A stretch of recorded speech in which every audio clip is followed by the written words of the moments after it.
I'm Polly Warren and welcome to the Positive Perimenopause Podcast. This is the place for some positive inspiration to help you through the rollercoaster ride of perimenopause.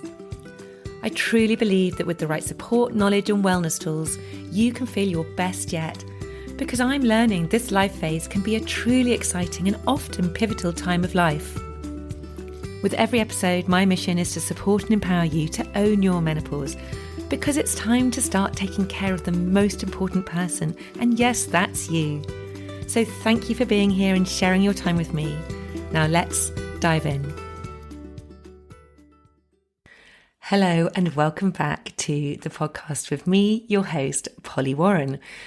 So at the moment, I don't know if you're aware, it's World Menopause Awareness Month.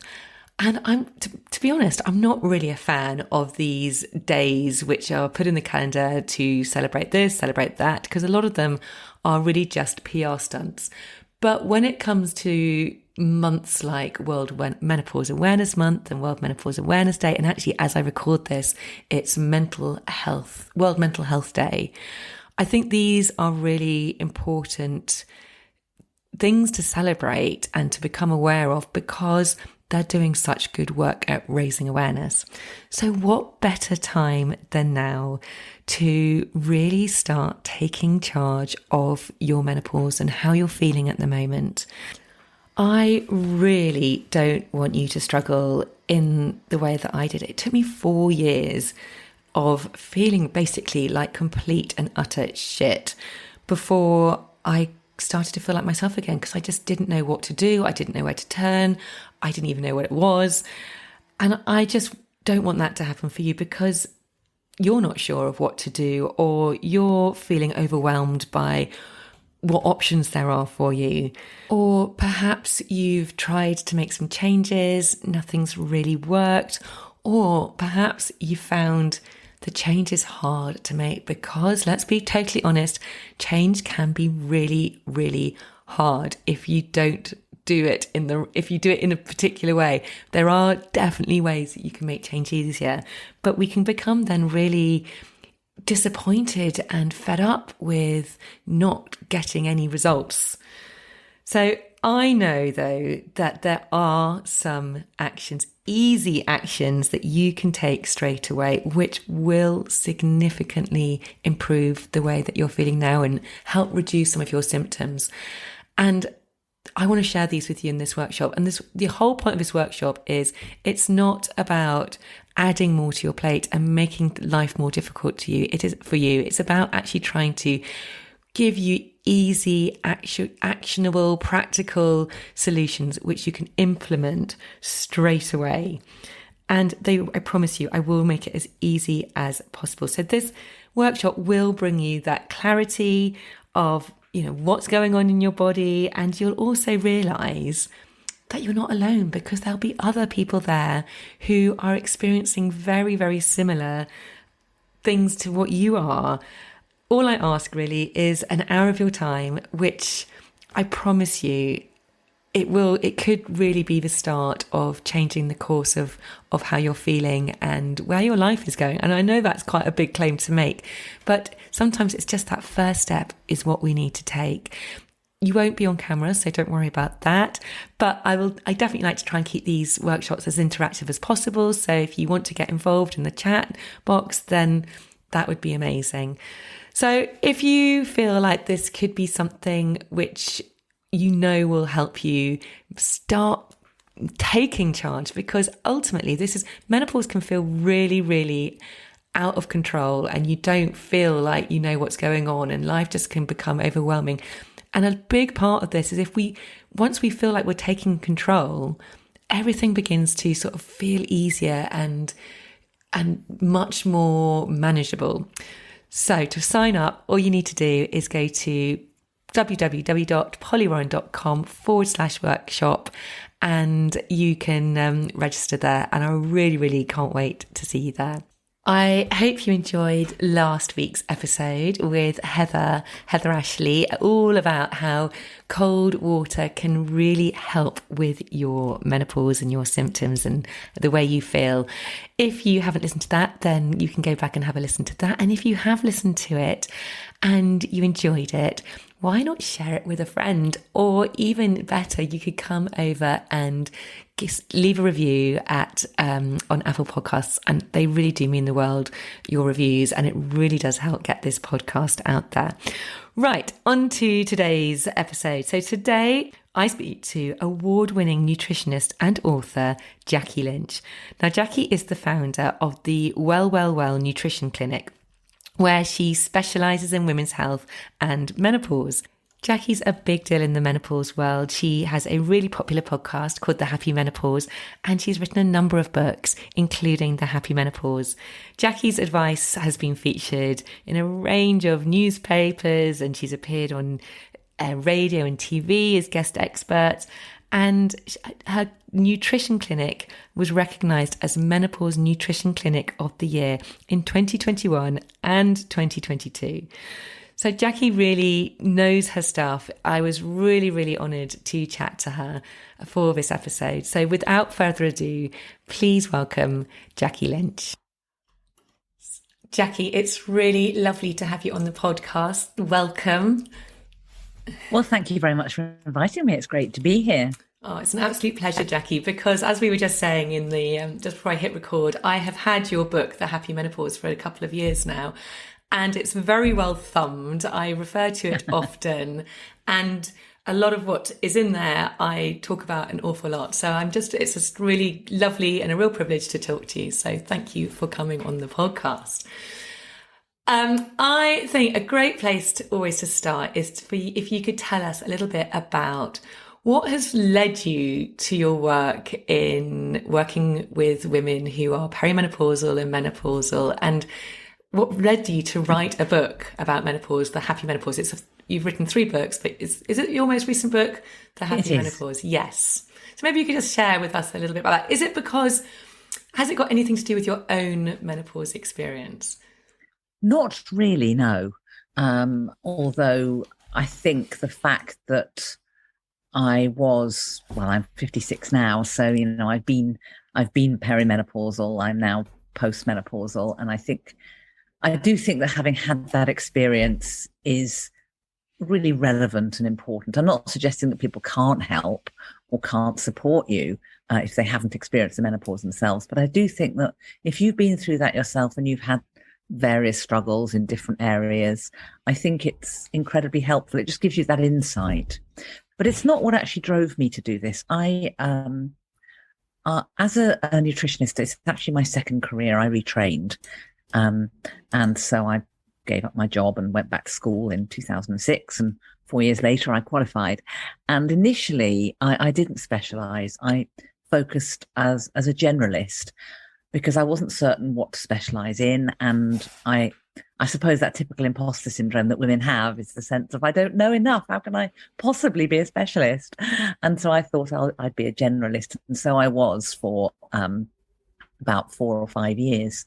And it was great and very interesting, but also actually very hard. It makes you realise, not that I'm comparing myself to a GP, but they do an extraordinary job, because they never know what's going to walk through the door, and they just seem to have to know something about everything. So it was interesting and very varied. But the light bulb moment came when I was invited to be on a panel at an event organised by the Wellbeing of Women, a charity, which is, well, at the time, I don't know if it's still the case, was chaired by Kirsty Walk. And she had recently done a documentary all about menopause and her menopause and how HRT had made a big difference to her. And so I was invited on the panel, and there were basically 4 medical people and me. And it was really quite intimidating. And they weren't terribly friendly, I have to say. And they were all, in their different ways, talking about HRT in one form or another. And we were each given about 20 minutes for our slot, and then it was going to throw open to questions. But inevitably, I was the last to speak, and equally inevitably, everyone else had overrun. So I was given about 8 minutes. And I thought, and it was my birthday, and I'd given up my birthday to go there. No. So I was feeling really mightily cross about it. And I just thought, well, all I can do, all that carefully prepared stuff isn't going to work. So I'm just going to have to focus on one big thing. And so the big thing I focused on, which is something I talk about a lot, is the impact of stress on the menopause, and what you can do from a nutritional perspective to regulate the body's response to stress. Because I knew that from previous workshops I'd done, that I could explain that really lucidly in about 8 minutes, and it would be something useful for the women to take away. And anyway, at the end of it all was a bit of a damp squib. We had the questions, and then it sort of ended. And I remember the organisers brought drinks to the doctors, and nobody seemed to bring me a drink. And I was feeling like Cinderella there. On your birthday as well. Blow this, it's my birthday. And I thought, I'm going to go out to the main room and I'm going to get myself a glass of wine. And that's where most of the women were congregating. And the minute I walked in, they surrounded me, and I couldn't believe it. And they were all saying, thank you so much. We just didn't know that food could make a difference to our menopause. And we don't know about HRT. I don't know if I want to take it. Maybe I do, maybe I don't. But it's really great to know that there are other things I can do as well. And so I had the loveliest time for the next sort of hour and a half in that room, drinking wine and chatting to these women. And it just made me think, this is outrageous. Why don't they know? Why is this information not readily available? And it was from that moment on that I realized, okay, I found my specialism. Mm-hmm. I've got to do this because somebody has got to support these women and provide that impetus and the insight into the huge importance of nutrition and lifestyle in managing menopause symptoms. Yeah, brilliant. I love that. It kind of found you in a way, didn't it? Yeah, really good. Did. In your book, you talk a lot about stress and the impact of stress on menopause. And, there are so many things we can actually do. Where I'd like to start actually is at the beginning of your book, you talk about, and you talk about it so clearly and succinctly, Mother Nature's plan for menopause, because believe it or not, she does have a plan. If she has a plan for everything, why wouldn't she have a plan? So I wonder if you could maybe share with the listeners what that plan is. Yeah, absolutely.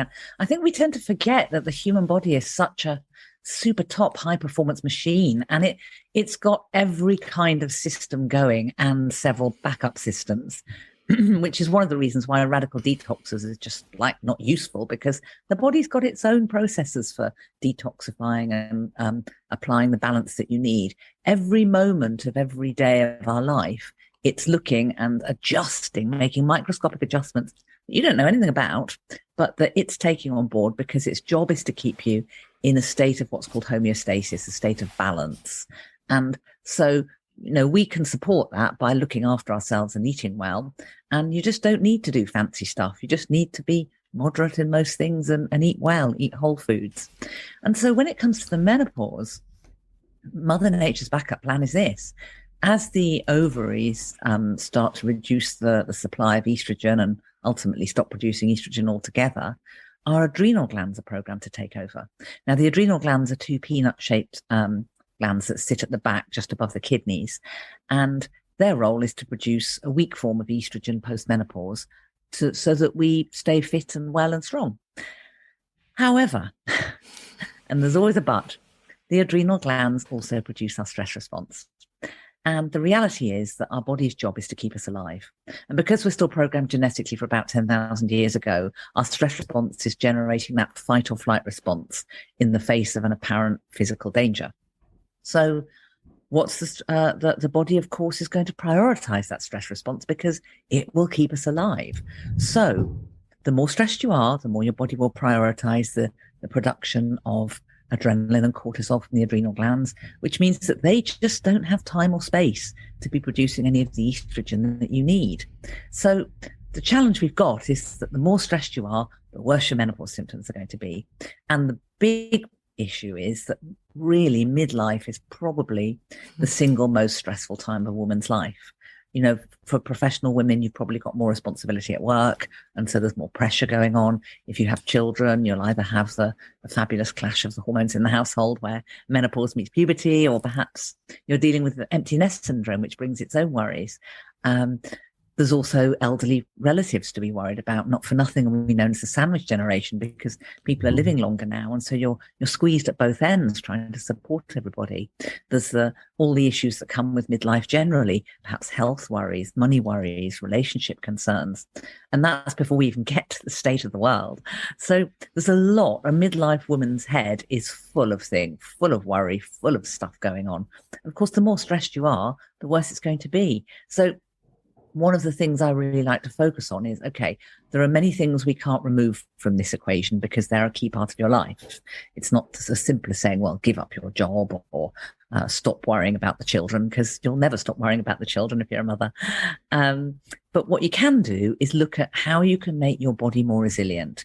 How can your diet and lifestyle regulate your body's response to stress so that you're better equipped to essentially cope with the challenges of your daily life? And with that, down comes the stress hormones, and it gives the adrenal glands a bit more space to produce the estrogen you need. That estrogen which they need, it's a different type of estrogen, because it's called estrone, isn't it? It's because the estradiol, yes, it's a weak form of estrogen. Yeah, the estradiol coming from our ovaries is much, much stronger, but it's enough, isn't it, to keep us ticking along. If everything was working absolutely perfectly in an ideal world where we weren't stressed, it would be enough. That's right. For the most part, yes. Yeah. Although I think it's only fair to say that women shouldn't beat themselves up and think, well, I'm not stressed, I'm okay, and I'm working really hard and I'm still feeling dreadful, because different women respond differently to the menopause. Yeah. Probably about 20% of women have a really rough time of it, and get sort of pretty much all the symptoms and the greatest degree of severity. Then there's the other 20% who, frankly, just sail through it and wonder what all the fuss is about and why I'm banging on about it.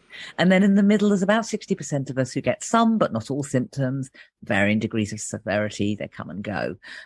That first 20%, they may still require extra support in the form of hormonal therapy. So I don't think anyone should ever feel, oh gosh, I should be okay and it should be fine.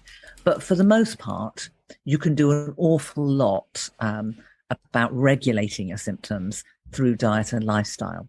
And the great thing is, of course, that even if you are taking HRT, the reality is that it's just a hormone and your body still needs to know what to do with it. So if you aren't eating the right food and getting the right nutrients in your body, all the chain reaction, all the pathways that the estrogen should be going down, it still won't work very well. So getting diet and lifestyle right is part of the equation wherever you are in your menopause approach. Yeah, absolutely. I know firsthand. I mean, when I really was hit by it, I was in my early 40s. I had 3 young children at the time. I had a job as a school teacher. My husband was away. And so, I was feeling stressed. I was over exercising. I was doing all the things where my cortisol levels were obviously through the roof. And yes, at the moment I made some changes to my diet and lifestyle, things really started to feel so much better. So it does make a huge difference. Just before we go on to kind of talk about the solution, what things that we can do, the symptoms of stress are very, very similar, aren't they, to the symptoms of menopause? For example, fatigue, weight gain is another one. There are, and so it can be quite confusing sometimes. Are these menopause symptoms or are these stress symptoms? How does someone work it out?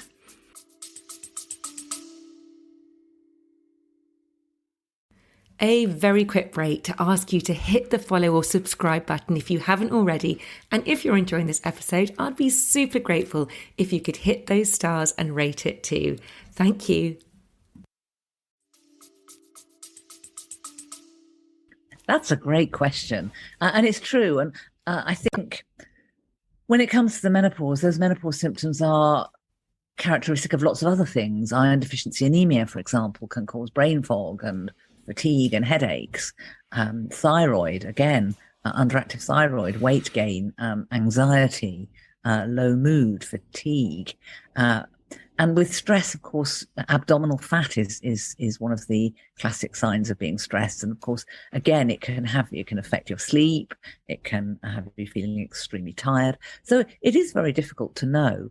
And of course, the thing to remember is that with the perimenopause, changes can be going on from your early 40s onwards, even if your periods are still regular. That's the thing that catches people out. They assume your periods change and then it all happens. But actually, it all starts, it's all changing far before that. And when the periods start to change, you're actually quite far along the way.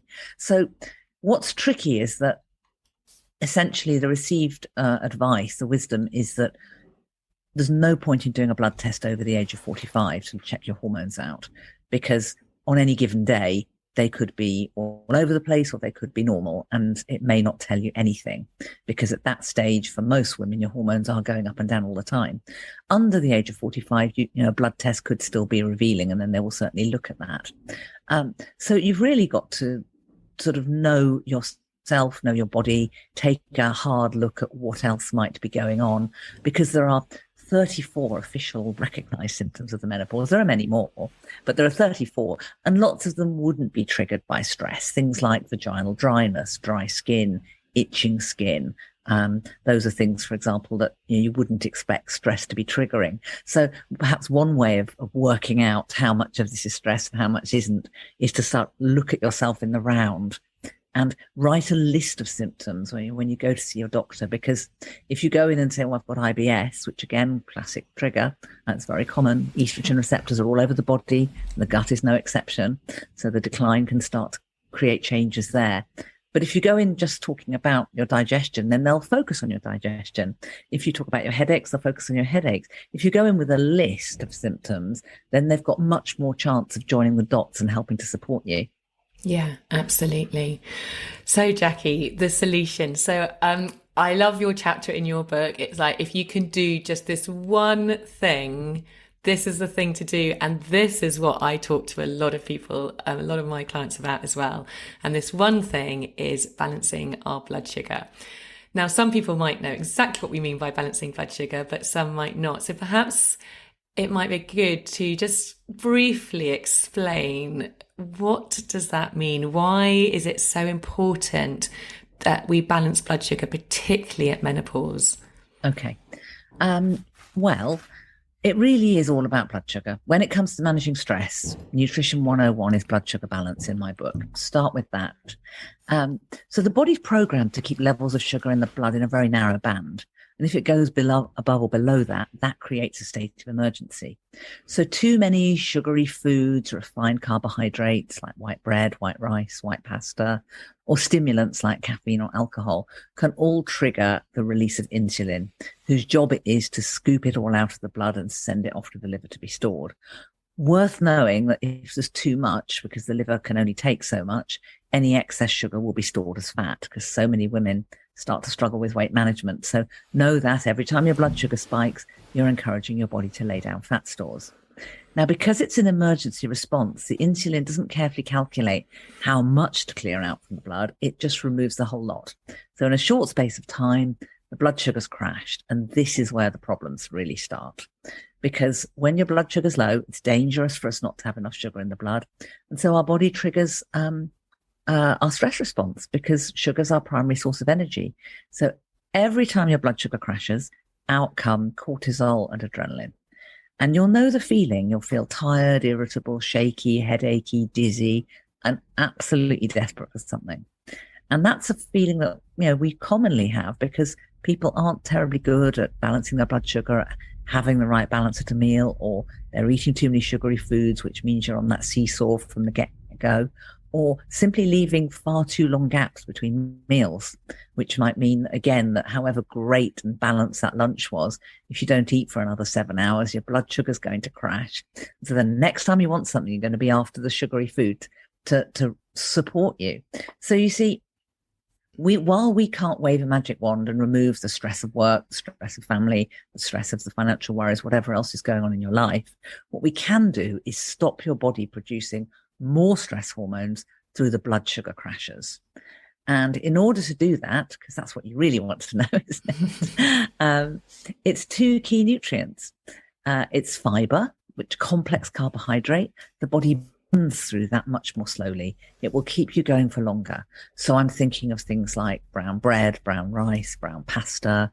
Vegetables are a fantastic source of fiber. Fruits with an edible skin, because by and large, the fibre mainly hangs around in the skin. And then in parallel to that, you have protein. Protein's hard to digest. It slows down the release of the carbohydrate even further, really keeps you going, keeps your blood sugar nice and stable so that you're feeling steady, you're feeling calm, you're feeling energized. And then by the time you get to your next meal, you're feeling hungry, but not desperate. Because if you're hungry, you can still make sensible food choices. If you're desperate, it doesn't matter what you told yourself you'd have for lunch. It's going to be the big baguette sandwich, the big bowl of pasta, because your stress hormones are driving you to be having a quick fix, essentially, to boost the blood sugar and get you back where you should be. And that's what generates those sugar and carb cravings. So the trick really is protein and fiber with every meal and snack. So in terms of protein, obviously we find protein in meat, but for those who don't eat meat, there are plenty of plants as well, which we can find protein in, quinoa being the absolute king. But there are many others, aren't there? Yeah, I think basically meat, fish, eggs, fantastic sources of protein if you eat animal proteins. And what's handy about those is that they contain all the essential amino acids in one easy package. That's why they're called complete proteins. And what that means is the body will take those essential amino acids, mix them up a bit like you would do with primary colors, and create a whole load of more amino acids that we need for all manner of things to support our nervous system. The problem with many plant proteins is that they contain some, but not all of the essential amino acids. So you need to rotate. You need different types of beans, not just one type. You need different lentils. You need nuts and seeds and mixing them up so that you really get that rotation there. But in terms of plant proteins, the two that are really great and that are still complete proteins are soya and quinoa. So, for example, if you're following a vegan diet, then roasted vegetables with quinoa would be a great shout rather than rice, because then you've got the protein and the fiber nicely matched together. Lots of people are worried about soya because there's been lots of news about it in the press that it's not particularly good for us, particularly for boys. But what would you say about that? Because there is nothing to worry about with soya. It's actually incredibly good for us, particularly at menopause, isn't it? Yes, because soya is one of the foods that contains compounds called phytoestrogens. And these are plant compounds that essentially mimic the action of estrogen in the body. They influence our estrogen receptors. And what's very interesting is that we've seen some fantastic research coming out of Asia, which suggests that the reason why women over there generally have much lower symptoms of menopause compared to women in the West is that they're following the traditional Asian diet of fermented soya, so tempeh, fermented tofu, miso. So these things are absolutely great. What I would say is that, we in the West, of course, have thought, yay, soya works. Let's turn it into milk. So it's processed and, nothing wrong with that if you want to be following a plant-based diet and you want to have, soya milk or soya yogurt. But if you want the real benefits, I would be looking at traditional forms of soya, natto, miso, tempeh, or of course the whole soya bean in the form of edamame. Yes, love edamame beans. What about red meat? Because I know as a family, I don't eat meat myself, but I have a family who eat meat, and consciously we're trying to eat a lot less meat because we feel that that's something we would like to do. And I think that's obviously something which lots of other people would want to do. So, I mean, what would you say, in terms of health, in terms of the type of meat? Is one better than the other? Should we be reducing how much red meat we eat compared to white meat? Okay, well, it's horses for course, really, because first of all, we need to remember that, there are some concerns in relation to excessive consumption of red meat, and in particular processed meats like bacon, salami, and so on. So if there's a history of bowel cancer, then probably not smart to be having large amounts of those because of the potential association. We also know that red meat generally tends to be higher in saturated fat. So again, because postmenopause issues around cholesterol become more problematic, then you'll need to be thinking about making sure that you're having more of the leaner meats. So I'd be thinking chicken, turkey, venison is a very much more easily than you used to. And probably the most inflammatory of the traditional red meats would be lamb. So that I would be opting for that. I wouldn't rule out red meat completely, though, because it's a really, really top source of protein, and it's an excellent source of iron. And lots of women going through the perimenopause, and this was my own personal experience, actually, rather than the hot flushes or the anxiety, I had massive period havoc. I had hugely heavy periods that seemed to get closer and closer together when I'd been led to assume they would get lighter and further apart. So I felt properly cheated. And of course, when, if you're bleeding to that degree, you can easily become anemic. And one of the quickest and most absorbable forms of iron is in meat or fish. So red meat's particularly top source. Although again, if you're looking to have the leaner red meats, interesting to note that venison contains more iron per 100 grams than beef. Okay. Oh, that's good to know.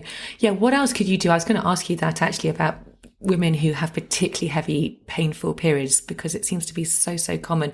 What other foods should they be eating to really help with that? Well, it's about an anti-inflammatory diet, really, because that pain is caused by inflammation. And as the muscles are becoming overactive in the womb and they're squeezing the womb more to reduce, for more blood to come out, it can feel absolutely crippling. So traditionally, anti-inflammatory foods would be avoiding the red meat, particularly beef and pork. As I say, something like lamb, less inflammatory, and certainly venison. But avoiding, red meat generally because of the higher levels of saturated fat. Cheese is a big culprit. Wheat is highly inflammatory. Dairy and sugar, of course, and alcohol, both very inflammatory. So not saying you can't ever have any of these things, but I would be looking at really auditing the amount that you're having and focusing very much more on anti-inflammatory foods. So a great source of omega-3, which is a top anti-inflammatory nutrient, would be oily fish. So salmon, sardines, mackerel, if you can eat fish, are fantastic. I'd be looking at least 3 times a week, getting that in your diet. You could look at ground flaxseed. That's probably the top plant source of omega-3. So a couple of tablespoons of that, either in cereal or in a smoothie every day, would be a great way to go. Certain nuts, in particular walnuts and almonds, are very high in omega-3. So that will be another thing to be looking at. And then making sure that you're getting plenty of vegetables in your diet, plenty of fiber, these things that are going to help reduce inflammation. And also, the important thing about a fiber is that it will bind to old estrogen in the gut so that it gets excreted and stop it reabsorbing through the gut wall back into the bloodstream. Because very often when people are having a lot of havoc around the period, it's because their estrogen is spiking rather than crashing. So making sure that you've got the correct level of estrogen balance would be very important. Yeah, absolutely. I actually make for my every morning. I have the same every morning. I never get bored of it, but I have I can eat dairy, so I have natural yogurt with fruit, and then I put on top of it, I have a massive tablespoon of ground linseeds, and then I have sunflower seeds, walnuts, pumpkin seeds. I put the whole lot, and then you just know that you're getting all this goodness straight away. So it's just very easy, an easy breakfast to have, which is fueling you for the day. Yeah, absolutely. I bet it keeps you going for ages. Yeah, it absolutely does. Absolutely, all the way through to lunchtime. All that lovely protein. Brilliant. Yeah, brilliant. And on that, because so many women, as we know, are completely busy running, this is when, as you said at the beginning, this is when we are at our busiest with kids, with jobs, with everything. I have a lot of people say to me, but I just don't have time to cook from scratch every day. It just isn't possible. And I totally hear them. It is difficult, and it's much easier to grab something which is full of not so helpful foods. Have you got some easy suggestions, some easy swaps which they can make to help them eat in a way which is going to be more beneficial for them? Yeah, I think, it's always great to talk about batch cooking, isn't it? And whenever any of us ever manage to do it, it's always brilliant the week you've done a batch cook and you've got stuff. But most weekends are really busy as well. So I'm not just going to sit here and say, well, do batch cooking on your Sunday and you're sorted. But if you can, or if you get any spare from a meal that you've cooked, shoving it in the freezer is always a good shout. But I would just look at keeping it really simple. For example, if you come back from work and you're really tired and you just think, well, quick and easy, pasta and tomato sauce. Well, what would I say to that? I'd say, okay, if it's going to be pasta, let's make it wholemeal pasta. That's a swap you can make straight away at the supermarket when you do your shop. So that's done. You've got the fibre. Problem with the tomato sauce, it might be nice, but there's not an ounce of protein in there. So what you then need to be thinking is, okay, what have I got in the store cupboard? Maybe it's a can of tuna that you chuck in. Maybe it's some prawns. Or if you're on a plant-based diet, maybe you'll chuck in some chickpeas or some chopped nuts so that you're adding protein to that. That's really going to keep that blood sugar balance, because you don't want to go to bed with low blood sugar, because it's going to start disrupting your sleep through the cortisol release. So simple things like that. Brown rice is great, but we all know that it takes at least 45 minutes to cook, which when everybody's clamoring for dinner is no good. But you can buy these pouches of brown rice that you can that are ready done or half cooked and stick them in the microwave. So it's done in a matter of minutes. I love a pouch. They're brilliant. Yeah, absolutely. Lifesavers. A good trick if you're into this kind of thing will be a slow cooker, because if you can just shove everything in the slow cooker in the morning and it will cook slowly. And when you go home, particularly as we move into winter, you've got a lovely casserole there all ready for you. Stir fries are really quick and easy. And if you haven't got time to be chopping up your pak choy or whatever it is you're adding, then you can get really good packs now, very reasonably priced actually, of pre-chopped stir fry mixers. And then all you've got to do is chop up a bit of chicken or chuck in some prawns, and the whole thing is done in less than 10 minutes. So that's a quick and easy one. Jacket potato, but I'd opt for a jacket sweet potato, because it's, don't get me wrong, I love a jacket potato, but that lovely fluffy bit in the middle? Yeah. All the fibre is just sort of broken down. So there isn't much going on there in the way of fibre, really. Whereas a jacket sweet potato is higher in fibre and just as delicious, albeit slightly different. And again, you can get that done in the microwave. It's quick and easy. And then you just top it maybe with some cottage cheese, maybe with some chili, or even just baked beans, really great source of protein. I'm a big fan of baked beans. Baked beans on wholemeal toast, super quick and easy midweek supper, and super nutritious, will really keep you going. So while it's fabulous to be cooking from whole foods, and I'm a big fan of that, it's really good to have these things up your sleeve just to make life a bit easier, so that on the days where it's just not going to happen, that you're still balancing your blood sugar and supporting also the rest of the family, because blood sugar balance is great for everyone. Yeah, it's so true. It is just about being a bit more organised, and just honestly, the weeks that I get round to doing a bit of a menu for the week, the weeks are so much easier, because I'm then organised. I do a shop and it's all there. It doesn't happen very often. I really strive to make it happen more, but I know that it works, and it's what I tell people that is really helpful. I know. I absolutely agree. I mean, the days when I already know what I'm having for dinner because it's sitting there in the fridge, it's so exciting. Yeah, and it does make life easier. So yes, I think it's something which we can all strive to do more of. What about snacks? Because again, if you're out and about and you want something to eat, it is so blimmin' difficult these days, isn't it, to find something which isn't totally processed and full of sugar. Yeah. I've just come back from a week away, and it's just so hard. If you're sitting around an airport, it's virtually impossible to find something which isn't full of crap. So what would you suggest, Jackie? Well, I think where you can plan in advance and have something in the bottom of your bag, it's always a really, really good shout. And certain fruits, in particular, things like apples and bananas, sit very nicely in a bag and don't get bashed around like softer fruit does. Because yes, great if you can pop your blueberries in a little Tupperware, but already we're starting to talk about organisation, which I'm sure some of your listeners are thinking, no time for Tupperware bits. So, but you can grab something on the way out and shove it in your bag, a banana or an apple or a pear maybe. And if you're at work, I would say in the desk drawer, have some nuts, some raw unsalted nuts. And if you're thinking, that's not a great shout because nuts are really moreish and I eat too many, then what about having a pack of seeds instead? Because seeds are very nice, but you're less likely probably if you're chewing on some pumpkin seeds to eat quite as many as you would if you were just sort of mindlessly eating nuts. So look at that. When I'm thinking of a portion of nuts for a snack, it's really a palmful, not a handful. So probably the equivalent of about 6 or 7 almonds in terms of space. So that would probably be, no more than 2 or 3 Brazil nuts, for example. So just sort of think of it in that way. It's tricky. I mean, you can go into certain places and pick up really good little snacks. So you can go into Pret a Manger, for example, and they've got the sort of spinach and egg pot. They've got mini packs of nuts, which are a good size, actually, if you're prone to overeating. At least that way you can, you finish the pack and you're done. Hummus and carrot sticks, always a good shout, or hummus and little oat cakes, for example.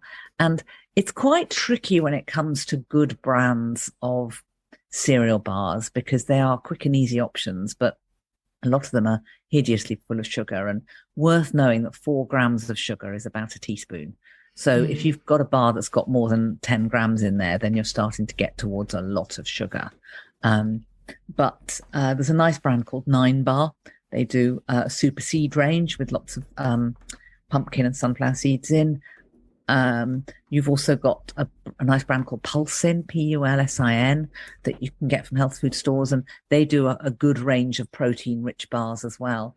There's a brand called Bounce Ball, which if you have the almond or the peanut one, they're really good, but they've recently released a few more sugary ones I'm less certain about. I used to recommend them across the board, but a few of them have become a little bit sugary now. But certainly the almond and the peanut one, the originals, which you can get in most supermarkets and certainly in Holland & Barrett, are really good as a quick between meal snack, and something you can just have shoved at the bottom of your bag for an emergency if the train's late and you're absolutely starving.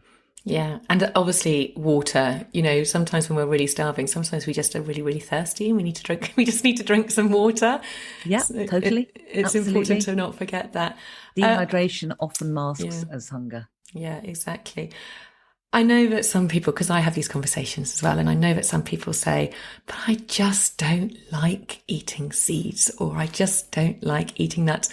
But I always say, but actually this is something, you've got to weigh up. You've got to weigh it up. How are you feeling? If you're really struggling with whatever menopause symptoms you're feeling, or if you're feeling really fatigued and no energy, actually it's about a time to really start thinking about, actually, maybe this is the time I've got to go, okay, I'm going to give this a go. I'm going to try it out. And you can almost learn to like new things which you haven't perhaps eaten before. Would you agree with that? Yeah, I think so. I think it's the time of life where you need to start thinking about what actually you're putting in your body, not thinking about calories, but thinking about the nutritious content of your food.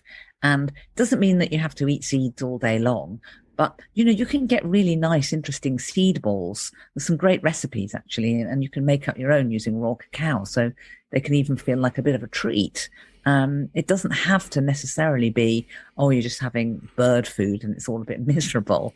Granola, for example, I make my own granola because I'm super fussy, and because most of the healthier ones tend to contain coconut, which I can't stand. So I make my own granola, and I have tons of pumpkin and sunflower seeds in there. And it's great because it's all mixed in and it's baked, and it's entirely different to snacking on raw seeds if that seems a little bit hardcore straight away. You can also hide seeds in a smoothie. If you've got a NutriBullet, it will break down whole seeds. Or if you've just got a standard blender, then you can get, Lynn would do a good range of ground seeds, all manner of ground seeds that you can use. So you can ease yourself in. You don't have to go crazy straight away if it all seems a bit hardcore. Yeah, exactly. It's about finding what works for you. And smoothies are a great option, actually, because you can hide all manner of things in a smoothie and get all those nutrients in as well. So thank you, Jackie. You are a fountain of knowledge. One question I do ask all of my guests is, if there was just one thing, one practical, actionable tip that you could give the listeners to have a really positive perimenopause, to make it as kind of easy as possible, what would it be? I'm hesitating between two things. But I'm going to plump for this one because in my clinic, this is the thing.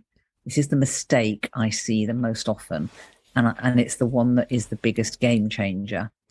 So I'm going to say eat more protein. Women are really bad at eating enough protein. And we don't just need it for blood sugar balance, although that's really crucial.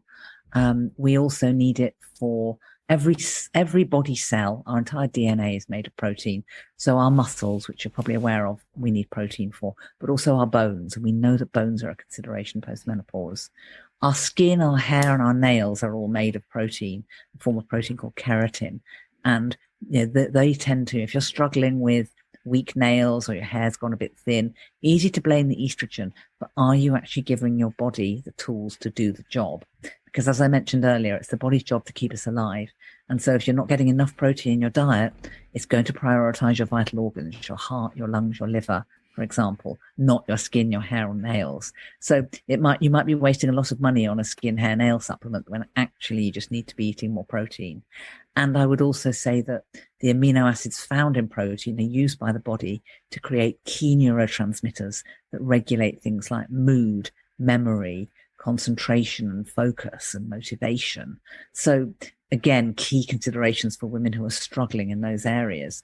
So very often women only really have protein in the evening. They have a bit of chicken or something.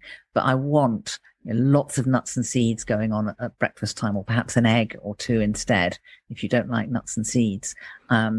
If you're having soup at lunchtime, it's lentil soup. It's not just tomato or carrot and coriander, or it's chicken and vegetable soup. That lunch and dinner, you should be aiming for a quarter of that meal to be protein, because it's going to give you strength and energy. It's going to give your body the tools to support your brain. You're going to feel much stronger and more energized. Your blood sugar is going to be balanced. And so it ticks a load of boxes. So I nearly said magnesium, but I finished with protein. Okay. Magnesium obviously is very important as well, though, isn't it? It is. What do you think about protein powders? Because if someone is struggling to get enough protein in, would you, I mean, obviously food is always better. Food first, just because food contains lots of other goodies as well as protein. If you're having your meat or your fish or your tofu, then you're getting iron as well as protein. You're getting fats as well as protein, things that we desperately need. But if it's a pure protein powder, I can't stand a lot of these sports products that are full of horrid additives and artificial sweeteners and goodness knows what, and where they've also played around and added extra amino acids in. Amino acids are powerful things, and you need to be really careful about the balance. But a pure protein powder that's just basically whey protein or soy protein or pea protein or whatever, there's nothing else in there, then it could be a good shout to sprinkle that in your porridge if you don't like seeds, or to add it to your smoothie or your soup if you want a vegetable soup and don't want to add lentils or whatever. But it's got to be good quality and it's got to be pure. Yeah, brilliant. Jackie, thank you so much today for joining me. If anybody would like to find out more about you or like to come and listen to your podcast or read your books, where can they find you? Well, they can come to my website, which is well-well.co.uk. They can follow me on social media at WellWellWell UK, which is Twitter, Facebook, and Instagram. Or they can just go wherever they get their podcasts and look at The Happy Menopause, or my book, The Happy Menopause, which is in all the usual places. Fantastic. Thank you so much again. And everybody, you can go and I really recommend Jackie's book. Go and have a look for that. Thanks a lot. It's been an absolute pleasure. Thanks for having me. It was such a pleasure talking to Jackie, and it just, again, reinforces how important and powerful food can be when dealing with menopause and perimenopause. Right, well, that's it for this week. Just to remind you that if you enjoyed this episode, please do feel free to share with anyone. And also, on World Menopause Day on the 18th of October, I'm going to be doing an extra special episode in addition to my usual episode where I'll be answering any of your questions. So if you've got a question for me, please do send it in to info@pollywarren.com and I will do my best to answer it. And also just to remind you that if you want to sign up to my workshop on the 20th of October, I've put it at 6 p.m. so that if you are not in the UK, hopefully you can make it work.